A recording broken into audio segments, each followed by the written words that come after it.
You know that moment on a phone call when the other person just stops talking? Yeah. Or a broadcast suddenly goes completely quiet. We instantly think something is broken, right? Like it's just dead air. A technical failure? Oh, yeah, total panic sets in. I mean, we immediately assume the connection dropped. We live in this society that basically equates constant noise with progress, and silence is just this void that desperately needs fixing. Right, exactly. So welcome to our deep dive into the sacred void. You sent us this really fascinating stack of philosophical texts and psychological research. And our mission today is to distill those notes for you, the listener, and explore why great spiritual traditions view those empty spaces between sounds not as a failure, but as a profound truth. It's a really powerful paradigm shift. It really is. So, okay, let's unpack this.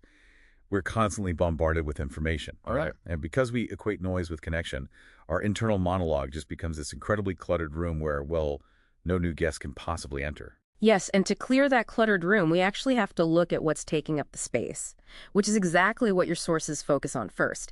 I mean, silence strips away those external distractions. It acts as a mirror. Noise is essentially a numbing agent. Wait, a numbing agent? Like for what? Well, it hides our underlying anxieties, our regrets.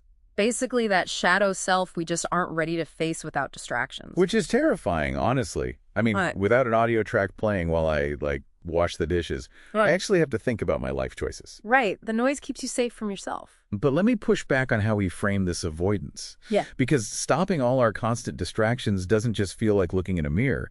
It feels like being at a blaring rock concert and suddenly being teleported into a pitch-black, soundproof room. Oh, that's a jarring image. Right. The sudden absence of input is deafening. Are we just talking constantly to defend ourselves because that sudden silence is too confronting? Yeah, you're hitting on the exact mechanical shift there. When external input drops to zero, the brain's alarm bells absolutely ring. But the research you provided goes deeper into the how of it all. When you remove constant external data, your brain defaults to a cognitive resting state. Is that the default mode network thing? Exactly, yes, the default mode network. It is the background system that consolidates memories, processes emotions, and connects disparate ideas. So that incubation isn't just some mystical concept. It's the actual biological mechanism for how true insights are formed. Here's where it gets really interesting, though.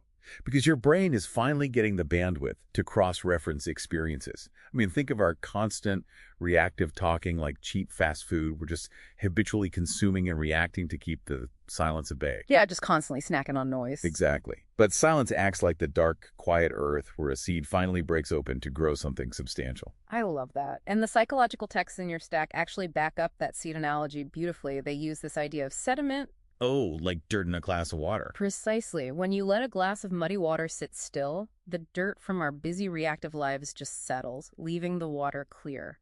Escaping instant pings and alerts cures what the authors call our inflation of speech. Inflation of speech, wow. Yeah, when you spend time in that cognitive resting state, your words stop being cheap, disposable filler. They regain their gravity. So if silence acts like that dark earth and our words actually start to carry real weight again, how does that change the way the person sitting across the table actually receives them? Well, it shifts the entire dynamic of human interaction. We move past just exchanging facts. The absolute deepest connection actually requires no words at all. Right, like the traditions you highlighted in the notes. Exactly. We see this in specific traditions like Quaker silent worship or Vipassana meditation retreats. They recognize a profound communion that happens in shared silence, whether that's with a partner, a friend, or just out in nature. It's like that unspoken bond proves our essence is so much more than our biographies or our jobs or, the endless stories we tell about ourselves to just fill the air. Exactly. It acknowledges that the core of who we are cannot be expressed verbally. Silence becomes a communion beyond communication. A communion beyond communication. I like that. Yeah, it is an experiential truth rather than an intellectual one. So how do you, as the listener, practically apply this?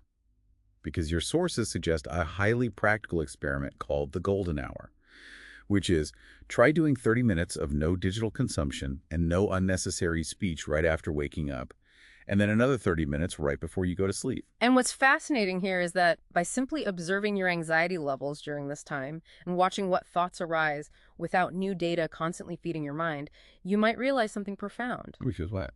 that the silence you have been running from is actually the home you've been looking for.